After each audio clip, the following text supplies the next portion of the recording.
Assalamualaikum warahmatullahi wabarakatuh dan selamat pagi kepada murid-murid tahun 3 Cemerlang. Apa khabar?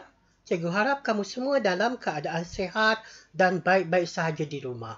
Baiklah murid-murid, untuk meneruskan pembelajaran Bahasa Melayu tahun 3, pembelajaran kita pada hari ini adalah yang pertama berkaitan dengan buku teks Bahasa Melayu jilid yang pertama pada muka surat yang ke-16 dan 17. Yang kedua adalah buku aktiviti teks Bahasa Melayu jilid yang pertama pada muka surat 14 dan 15. Baiklah murid-murid, sudah bersedia? Pembelajaran kita yang pertama, sila buka muka surat yang ke-16 berkaitan dengan kata kerja aktif transitif dan kata kerja aktif tak transitif. Cikgu akan bacakan maklumat yang terdapat pada muka surat yang ke-16. Alangkah seronoknya. Nasri dan Nabila bermain gelek rim. Nabila menolak rim dengan sebatang kayu. Mereka berlumba. Riuh rendah suara mereka bermain. Suasana sungguh meriah. Nasri dan Nabila berasa gembira. Murid-murid perhatikan maklumat yang terdapat pada gambar pada muka surat yang ke-16, iaitu perkataan yang berwarna merah, iaitu membawa, melihat, memenangi, diikuti dengan perkataan yang berwarna biru, iaitu ayatnya Pakcik tersenyum, Datuk berselimutkan kain, dan perkataan yang dibirukan iaitu duduk. Seterusnya adalah pada muka surat yang ke-17. Ibu menatang dulang beralaskan tikar. Murid-murid, perkataan dan juga ayat tersebut adalah menunjukkan perkara yang berkaitan dengan kata kerja aktif transitif dan juga kata kerja aktif tak transitif. Cikgu akan menerangkan lebih lanjut lagi perkara yang berkaitan dengan kata kerja yang dinyatakan. Pembelajaran yang berikutnya, cikgu akan menerangkan lebih lanjut lagi perkara yang berkaitan dengan kata kerja aktif transitif dan kata kerja tak aktif transitif. Cikgu harap kamu semua ambil perhatian terhadap penerangan cikgu ini.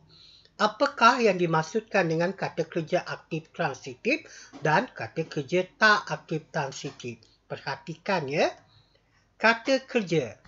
Kata kerja dibahagikan kepada dua, iaitu kata kerja transitif, kata kerja tak transitif.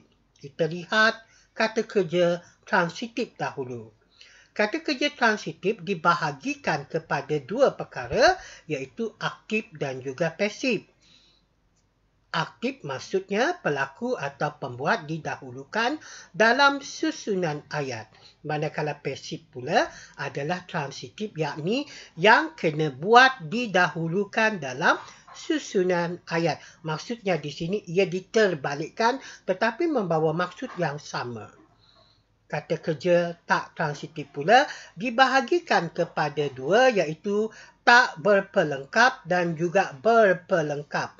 Tak berpelengkap maksudnya kata kerja tidak perlukan keterangan tambahan, tak perlu pelengkap cerita, di mana dia mampu berdiri dengan maksud yang tertentu sahaja. Begitu juga dengan pelengkap. Pelengkap maksudnya kata kerja perlukan keterangan tambahan, perlu pelengkap cerita. Ia perlu sokongan yang kuat untuk memaklumkan tentang ayat tersebut menjadi ayat yang bermakna. Cikgu beri contohnya di sini berkaitan dengan kata kerja aktif transitif, iaitu ayat aktif. Ayat yang mengutamakan pelaku, contohnya Ali membaca buku. Ayat pasifnya pula ayat yang mengutamakan objek kata kerja transitif daripada pelaku. Sebagai contoh, buku dibaca oleh Ali. Untuk memudahkan kamu lebih faham adalah di mana ayat itu diterbalikkan. Objek di depan, kemudian pelaku di belakang. Itu adalah ayat pasif. Manakala ayat aktif adalah pelaku di depan, objeknya di belakang. Seterusnya adalah kata kerja tak transitif.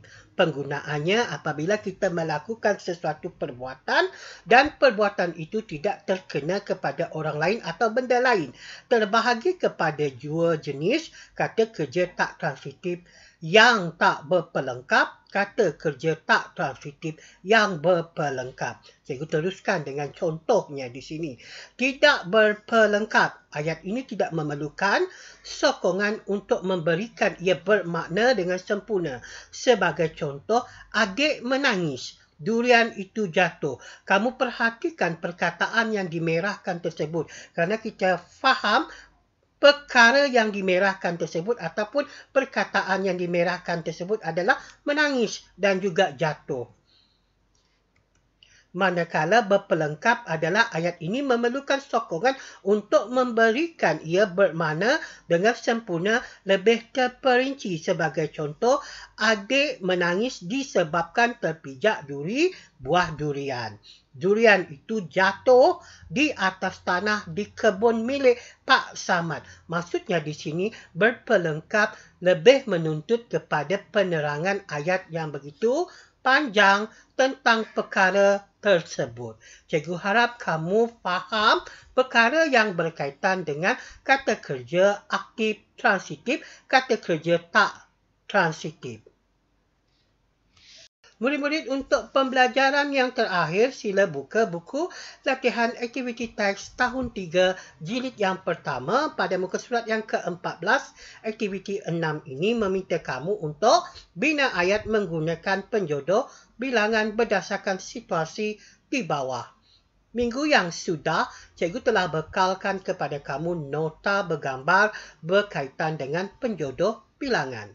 Kamu boleh merujuk kepada nota tersebut untuk mendapatkan jawapan yang betul bagi penjodoh bilangan untuk menyelesaikan latihan pada muka surat yang ke-14. Cikgu akan bacakan maklumat yang terdapat pada muka surat yang ke-14 ini. Tokoh Ibu Misali. Nenek Alia telah terpilih sebagai penerima anugerah Tokoh Ibu Misali. Alia serta keluarga dihendaki membuat persiapan bagi neneknya untuk menghadiri majlis tersebut. Pada gambar tersebut terdapat 6 perkara yang perlu kamu cari penjodoh bilangannya. Di sini telah disertakan contoh bagi gambar yang pertama, iaitu bunga. Alia bercadang untuk memberikan nenek sejambak bunga. Perhatikan perkataan sejambak itu merupakan penjodoh bilangan bagi bunga. Cikgu harap kamu dapat menyelesaikan latihan penjodoh bilangan ini dengan baik di rumah. Seterusnya adalah latihan pada muka surat yang ke-15, iaitu pada unit yang ketiga, kenangan manis. Di bawah aktiviti yang pertama, dengar, sebut dan tulis ayat. Cikgu bacakan dahulu maklumat yang berkaitan pada muka surat yang ke-15. Menganyam tika. Puan Anita Maklong Alia seorang pengajar kraf. Beliau bekerja di Komplek Kraf Johor. Puan Anita mengajarkan anyaman tika dan jahitan. Alia suka ke kampung kerana dapat belajar menganyam tikar. Dia sangat seronok. Alia tidak dapat melupakan pengalaman pertamanya semasa belajar menganyam tikar. Walaupun dia berasa agak susah, namun dia gigih mempelajarinya daripada Puan Anita. Akhirnya, Alia berjaya. Alia sangat bangga walaupun tidak kemas, tetapi hasilnya itu menjadi kenangan manis untuk dirinya. Murid-murid, kalau kita perhatikan latihan ini meminta kamu untuk mencari ayat tunggal dan ayat majmuk. Ayat tunggal dan ayat majmuk boleh didapati pada petikan menganyam tika. Cikgu berikan contoh di sini untuk ayat tunggal. Beliau bekerja di Komplek Kraf Johor, di mana hanya satu perkara saja yang berlaku pada ayat ini. Kemudian ayat majmuk adalah Puan Anita mengajarkan anyaman tika dan jahitan.